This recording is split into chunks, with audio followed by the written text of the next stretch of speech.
Me pediram para falar, né, sobre a importância da comunicação pública para a sociedade brasileira. Então, fiz um apanhado e vi que há muita coisa discutida, há muita proposta apresentada, há muita ideia interessante, criativa, porém, que me parece que falta uma estratégia política para dar consequência e efetividade a esse esforço de reflexão e de construção coletiva dos problemas e das possibilidades de solução para esses problemas. E a pergunta que eu me fiz, né, para responder ao tema que vocês me propuseram, foi o seguinte: que importância tem a comunicação para a sociedade? Aí eu me perguntei, a gente pergunta a importância da saúde para a sociedade?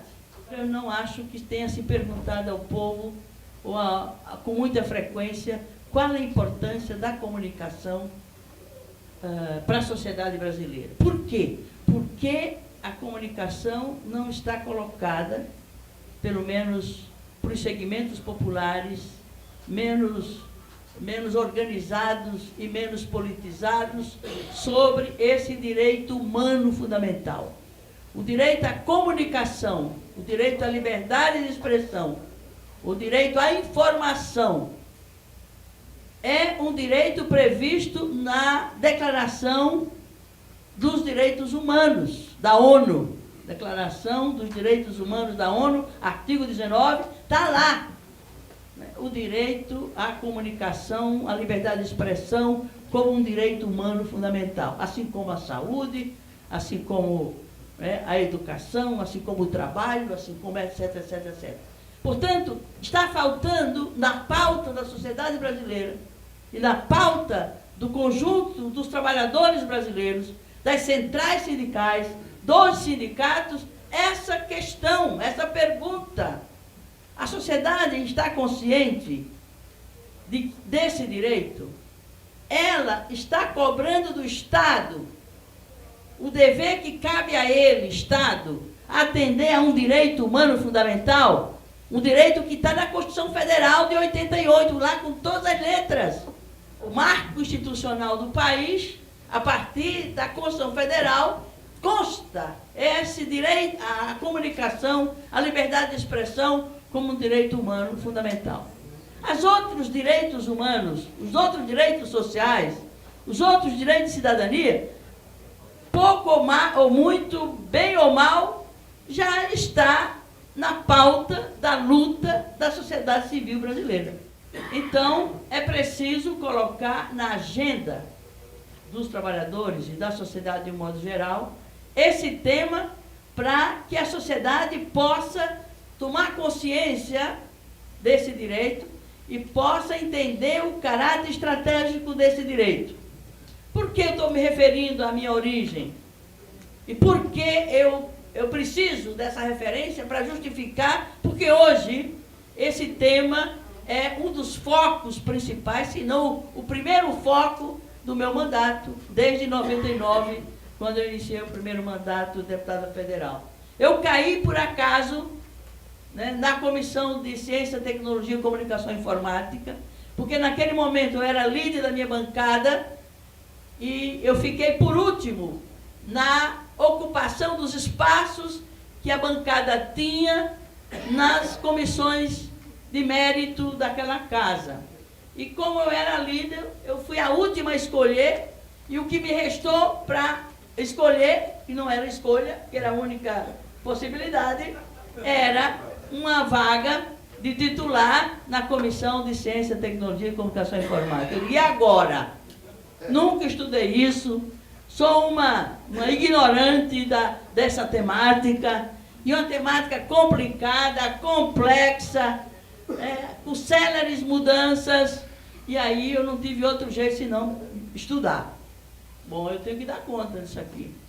Só que eu me animei e descobri que mais importante, não se escandalizem, eu saí da Paraíba expulsa pela ditadura militar porque eu lidava com os trabalhadores rurais sem terra lutando pela reforma agrária.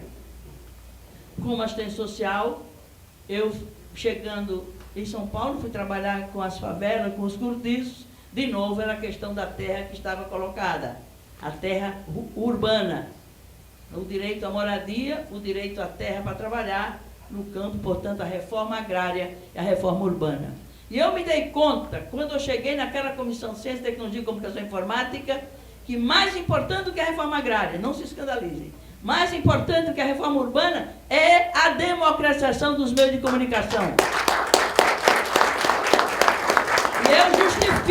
E eu justifico que no dia em que esse setor da vida social, que são as comunicações de massa, as comunicações sociais, as informações, os meios de comunicação, a pluralidade de meios de comunicação, no dia em que isso for democratizado, não houver monopólio ou oligopólio, onde o campo público tenha prioridade, tenha precedência sobre o setor comercial das comunicações, nós faremos todas as reformas, teremos força política, porque o povo vai estar entendendo, mobilizado, organizado, participando, e aí vai ter força política para exigir do governante, seja quem for, a reforma agrária e a reforma urbana e as demais reformas, a reforma política, a reforma tributária, a reforma do Estado brasileiro. Nós não estamos falando de uma questão menor.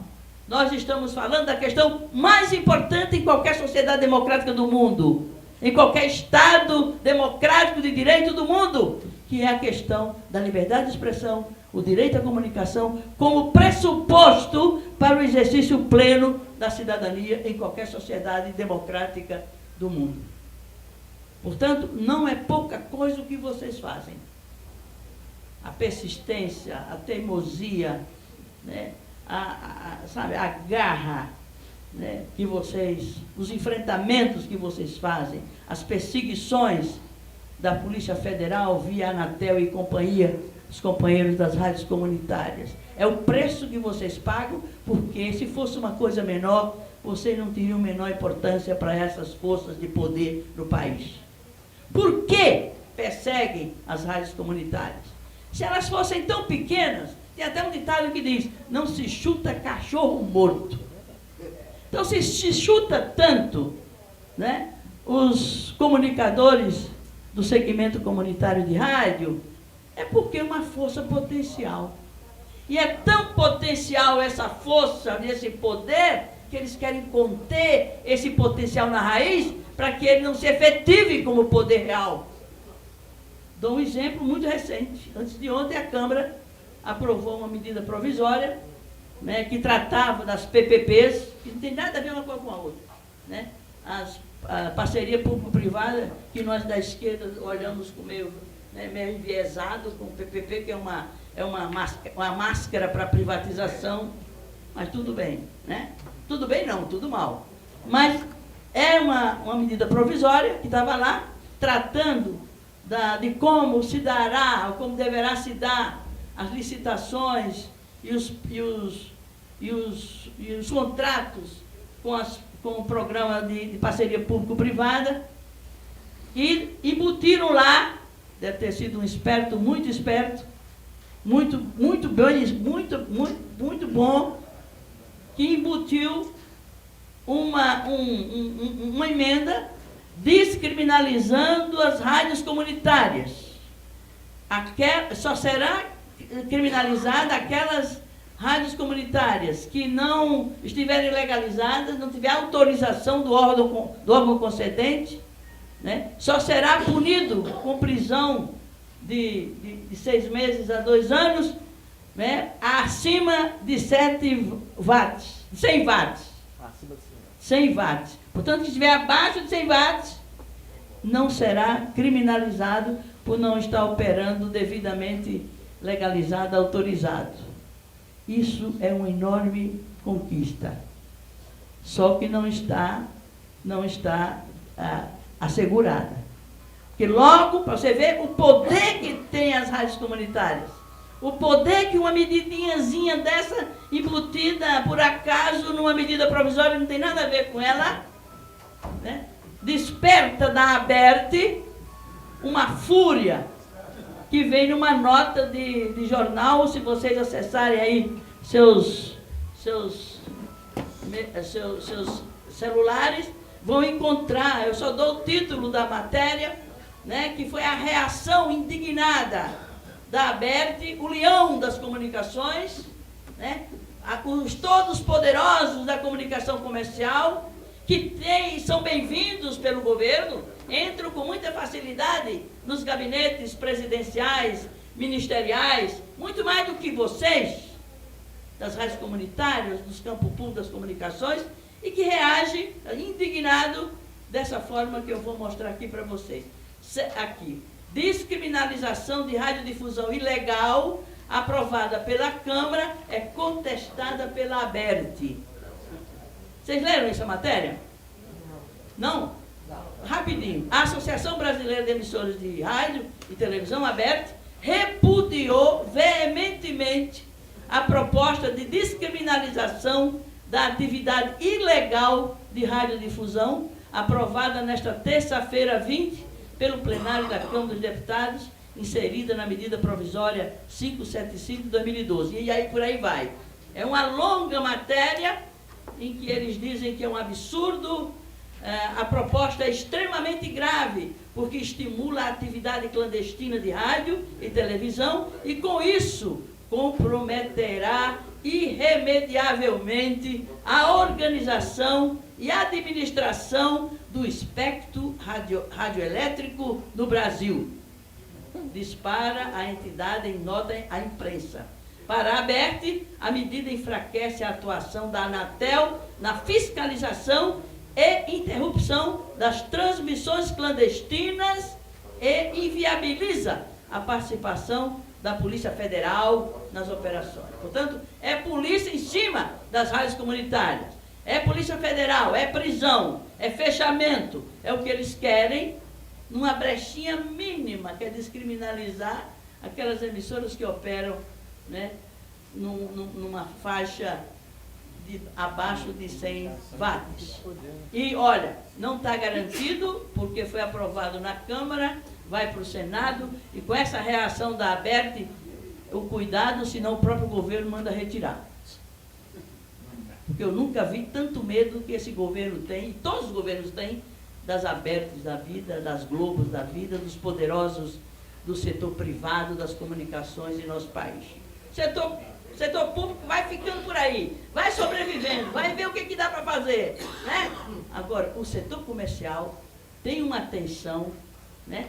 Tem um cuidado, tem uma condição que, lamentavelmente, o setor que é aquele que está vocacionado, o campo público tem a vocação, o DNA de ser o segmento das comunicações capaz de servir à sociedade brasileira, à cidadania brasileira, porque é esse campo, no dia que estiver devidamente organizado, operando com tecnologia de ponta, com uma organização e uma gestão democrática transparente, com controle público, com uma articulação através de um operador único de rede, produzindo, integrando, interagindo e trazendo a convergência de plataformas, trazendo o povo para discutir os problemas da sua cidade, do seu estado, do seu país, da sua categoria de trabalhadores, do seu bairro,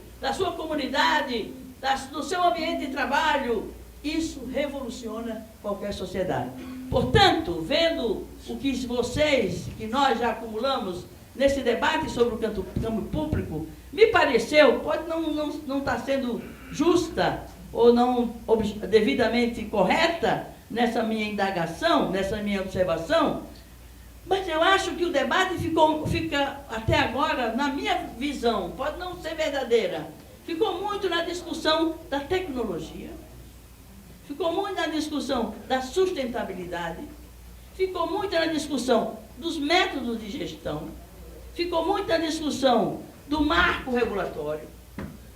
Teríamos que fazer um outro seminário para discutir a questão aí, a legislação que existe, a legislação que ainda determina né, que disciplina o setor, vem desde o decreto de 63, o decreto 52795 de 63, lá já se previam princípios, objetivos e finalidades para o segmento público de comunicação, e que está vigendo ainda, não foi revogado ainda.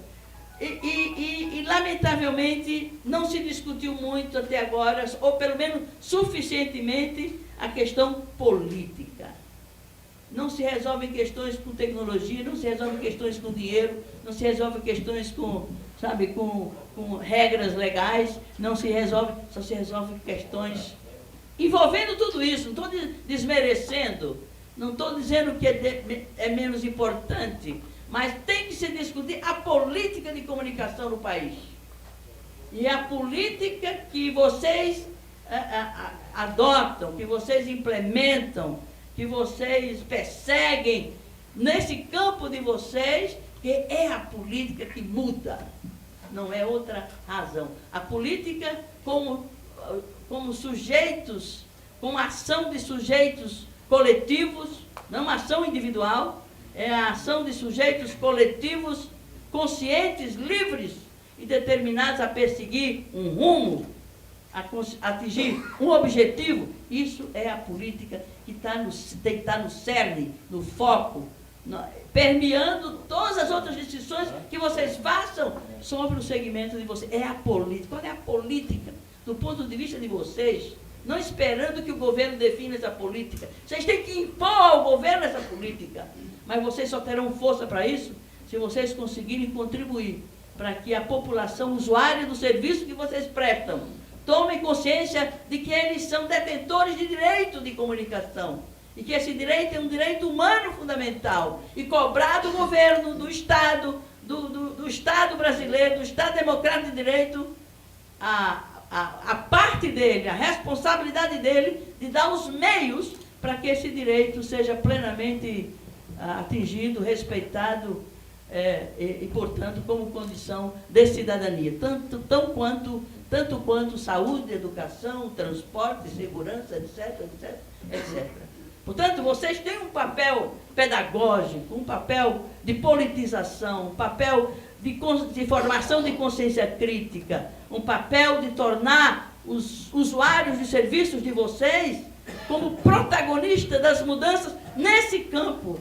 Não são vocês apenas, que são muito importantes como lideranças, né, do segmento de trabalhadores, como lideranças políticas que também fazem política partidária, política, portanto, institucional mais geral, e é salutar que seja assim, certo? Mas vocês têm um outro papel, é trazer para esse patamar de compreensão da importância desse setor para a sociedade o máximo de segmentos populares, para que eles façam junto com vocês a defesa junto ao governo de políticas públicas voltadas para atender a esse direito de cidadania, esse direito humano fundamental, que é o direito à liberdade de expressão, à comunicação e à informação.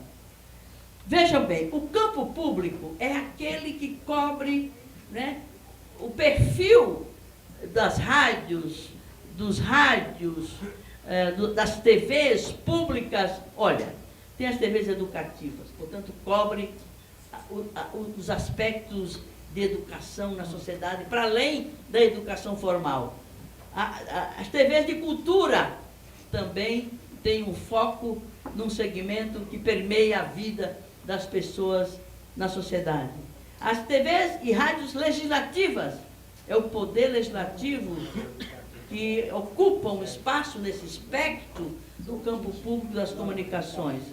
A universitárias, TVs universitárias, as TVs comunitárias, em âmbito federal, estadual, municipal. Eu pergunto, qual é o segmento social que cobre de forma tão ampla, de forma tão universal, de forma tão plural, de forma tão diversa, em seu espectro de ação, como comunicadores e como meios de comunicação de massa, do que o setor público. O comercial não chega lá. Comercial é limitado em seus interesses de lucro, em seus interesses comerciais, né? No desempenho medido pelo Ibope, em termos de audiência. O desempenho das TVs e rádios comunitárias, a meu ver, tem que ter outros parâmetros de avaliação de desempenho, que evidentemente não é audiência. Pode também ser audiência, mas é mais do que audiência. E esse é um foco, um tema que tem que ser, para vocês se colocarem, quem é pequeno, entre aspas, quem é do lado fraco, entre aspas, na sociedade, tem que ser o melhor, o mais competente, o mais criativo, o mais organizado, o mais mobilizado, o mais, para disputar com essa raça que tem dinheiro, tem prestígio político, tem poder econômico, mas não tem poder popular. E a fonte do poder real numa democracia é o povo. O povo é o soberano. O povo é o soberano. O povo é a fonte do poder. Então a gente fica constrangido, como tão poucos deputados, tão poucos senadores, né, estão dedicados a essa causa. É absurdo, a não ser aqueles que têm as próprias concessões de rádio e TV, que estão lá, bem ativos. Você não imagina, se for analisar o perfil dos que compõem a Comissão de Ciência, Tecnologia e Comunicação Informática, a imensa maioria deles são detentores de rádio e TV, concessão de rádio e TV, ou então representam interesses de Globo, etc, etc, etc, etc. Enquanto que o povo não está lá, a não ser através de alguns de nós que têm a responsabilidade de representar os interesses populares e o interesse público, porque a questão da comunicação é o interesse público, é o interesse nacional. A comunicação é um interesse nacional. Portanto, a identidade nacional, né, a soberania nacional, né, isso está dentro do quanto se consegue construir essa identidade, né, passar a projetar essa identidade para que o nosso país, de fato, seja soberano em relação a outras nações e a outros espaços de poder no mundo. Portanto, companheiras e companheiros, para a gente ficar com mais tempo para o debate, eu vou ficar por aqui. E a gente tem que entender que essas questões todas, muito importantes, né, são importantes, mas elas têm que vir associadas a questões como a compreensão de que a comunicação transmite conceitos, concepções, transmite valores, transmite ideias, e concepções, valores, ideias, né, tem um potencial enorme de transformação ou de conservação. Os meios de comunicação que não renovam suas concepções, ou não têm concepções democráticas, não têm concepções, valores humanos fundamentais, né, não têm ideias democráticas, inovadoras, criativas, mobilizadoras da cidadania em torno de questões de interesse geral da sociedade, elas são conservadoras, elas conservam, elas não querem mudar, elas seguram as mudanças. Portanto, é uma via de mão dupla.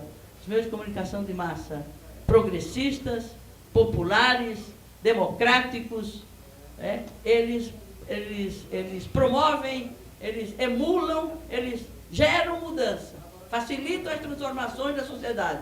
Ao contrário disso, você tem meios de comunicação, seja público, pior é o público, que não renova as ideias, se não revê os valores, se não transmite concepções que implique que numa sociedade que esteja sintonizada com os novos tempos e com o avanço de uma nova humanidade que precisa ser reconstruída e ser criada para que valha a pena a gente viver nesse mundo e nesse planeta.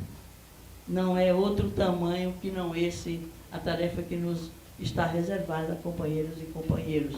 Por isso, esse encontro e outros tantos como esse são fundamentais, mas temos que ir além das propostas que a gente elabora e para além das decisões que a gente toma nesses fóruns. É preciso ter uma estratégia política de encaminhamento dessas propostas para que elas se tornem fatos, se tornem se tornem iniciativas legais, se tornem políticas de governo, se tornem organização da sociedade para controlar e fiscalizar essa política de comunicação como um direito humano fundamental. Então, são essas as ideias que me ocorreram ao me preparar para vir aqui, para estimular com vocês essa reflexão, que pode não ser nada disso que eu estou colocando aqui, e deixar absolutamente vocês à vontade para contraditar e para reconstruir essas ideias, esses pontos que a gente elencou aqui nesse tempo curto, e teria muito mais a dizer se o tempo fosse maior. Obrigada.